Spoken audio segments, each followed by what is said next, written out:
안녕하세요, 정비딜러 영범입니다. 인기가 없는 차량을 좀 준비를 해왔는데요. 올류 투싼입니다. 이게 왜 인기가 없는 차야? 얘는 1.6 디젤 DCT 미션이 들어간 차량이라서 인기가 많이 없어요. DCT가 들어갔다 그럼 바로 걸러버리고 아예 차량을 보지도 않는 경우가 많거든요. 그렇기 때문에 이제 인기가 많이 없다라고 봐주시면 되는데, 아무래도 구매를 하실 때 DCT 미션은 뭐 수리비가 많이 든다, 고장이 많이 난다, 승차감이 많이 안 좋아진다, DCT 미션을 구매하기 전부터 배제를 하고 보시는 분들이 많아요. 이렇게 DCT에 대해서 오해와 진실에 대해 말씀을 드려볼까 합니다. 영상 끝까지 시청 부탁드릴게요.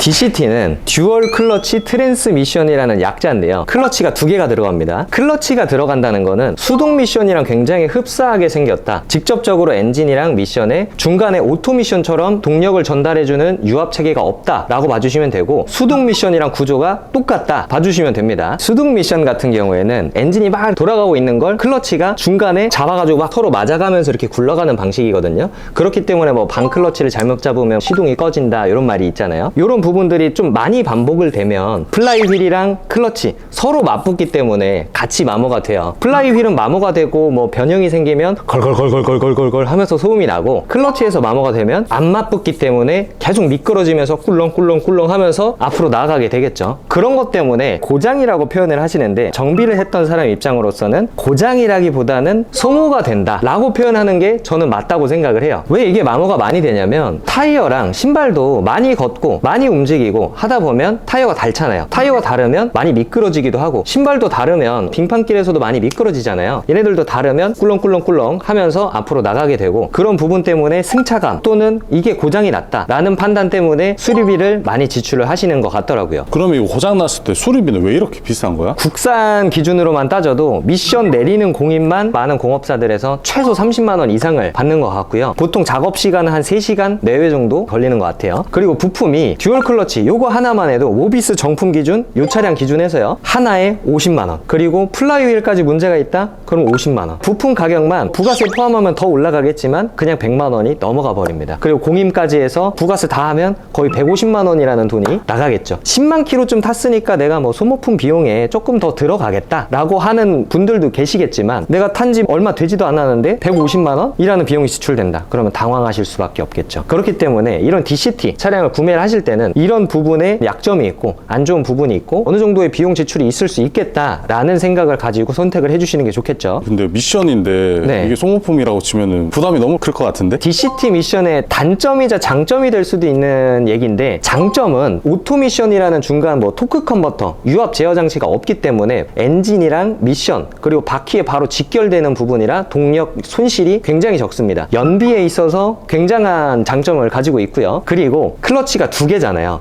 그러면 홀수의 하나, 짝수의 하나, 내가 지금 3단으로 가고 있다 그러면 다른 클러치 하나는 바로 2단이나 4단에 물려 있으면서 바로바로 변속이 될 수 있게끔 작동을 해주는 거죠. 와일드한 주행을 하시는 분들에게도 변속이 좀 빨라서 재미를 느낄 수 있는 요소 중에 하나고요. 클러치가 고장이 나면 굉장히 비싸긴 하지만 오토 미션이 하나 고장이 나면 몇백만 원 깨지는 건 우습잖아요. 근데 DCT는 클러치랑 플라이휠 말고는 고장이 난 걸 저는 한 번도 본 적이 없어요. 그렇기 때문에 구조도 굉장히 간단하고, 만약에 고장이 난다고 하더라도 수리비가 굉장히 저렴합니다. 그런 부분에서는 좀 장점인데, 단점은 플라이휠, 클러치 이것만 해도 150만 원 정도가 나가고, 아까도 말씀드렸지만 클러치가 닳게 되면 마찰이 잘 안 되잖아요. 서로 잘 안 맞붙고 동력 전달이 제대로 안 된다면 승차감도 굉장히 꿀렁꿀렁하게 앞으로 이상하게 막 이렇게 나가는 이상한 증상이 나올 수가 있기 때문에 이런 부분이 좀 단점이라고 생각을 합니다. 그럼 이 DCT 미션은 네. 멀쩡한 차도 그럼 꿀렁꿀렁거리는 거야? 어느 정도 수동 미션 기반이기 때문에 반클러치 잡는 것처럼 처음에 덜덜덜 떨리면서 나가는 건 어느 정도는 정상인데, 이게 심하냐 안 심하냐를 따라서 중고차 구매에 선택을 해주시면 될 것 같고요. 제가 타보면서 말씀을 계속 이어나갈게요. 타시죠.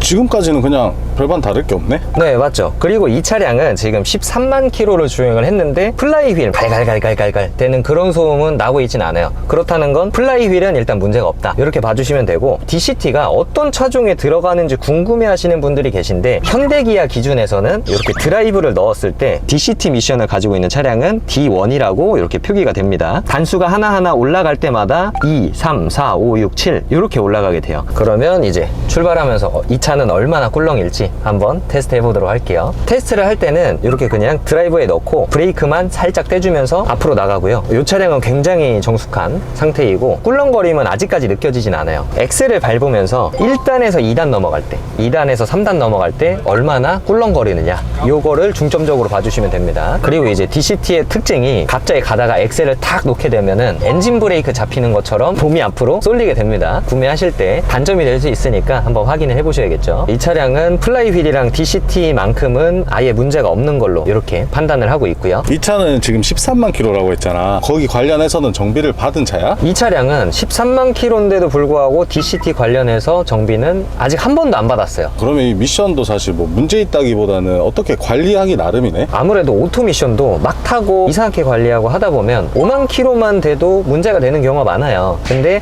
유독 DCT에서만 많은 안 좋은 소리가 나고 있는데, 솔직히 DCT 구조를 어느 정도 이해하고 계신 분들이라면 관리를 되게 잘 해주실 거예요. 아니면 장거리 위주의 주행만 많이 하시는 분들이라면 DCT 문제에 대해서는 머리가 아플 일은 솔직히 많이 없습니다. 이게 왜 그러냐면 DCT가 아까 말씀드린 것처럼 엔진이랑 미션에 같이 붙는다고 말씀드렸잖아요. 가다 서다를 계속 많이 반복을 하다 보면 횟수가 많아질 수밖에 없어요. 특히나 오르막길에서 올라가야 되는 경우, 오르막길에서 정차를 해야 되는 경우에는 부하 자체가 굉장히 많이 이루어질 수밖에 없기 때문에 빨리 닳아 없어집니다. 그렇기 때문에 소모가 빨리 된다는 건 장거리를 뛰었을 때는 뭐 15만, 20만 킬로까지도 탈 수 있는 게 계속 시내 주행만 타게 된다면 뭐 3만 킬로, 4만 킬로, 5만 킬로에도 클러치랑 플라이휠을 교환을 해야 될 수도 있겠죠. 그렇기 때문에 DCT 미션을 안 좋습니다, 사지 마세요, 이렇게 말씀은 안 드리는데, 단거리 위주의 주행을 많이 하시는 분들이나 출퇴근 위주로만 운행을 많이 하시는 분들은 클러치 사용감 때문에 큰 비용을 지출하셔야 되는 경우도 생길 수 있기 때문에 단거리 주행하시는 분들한테는 솔직히 추천을 안 드리고, 장거리 위주 주행을 하시는 분들이나 아니면 연비 위주 주행을 하시는 분들, 또는 처음에 신호대기 하다가 출발할 때 천천히 여유롭게 출발하시는 분들 있잖아요. 그런 분들한테는 DCT 미션 구조를 이해를 시켜드리고 이 차량을 추천을 드린다, 이렇게 말씀을 드리면서 차량 판매를 항상 하거든요. 너라면 그럼 DCT를 살 거야? 출퇴근 거리가 왕복 8km밖에 안 되고 40km를 넘어갈 수 없는 도로에서 운행을 많이 하기 때문에 저는 DCT랑 너무 안 맞아서 구매를 하진 않을 것 같고요. 장거리 위주 하시는 분들에게만 간혹가다 추천을 드리는 편이에요.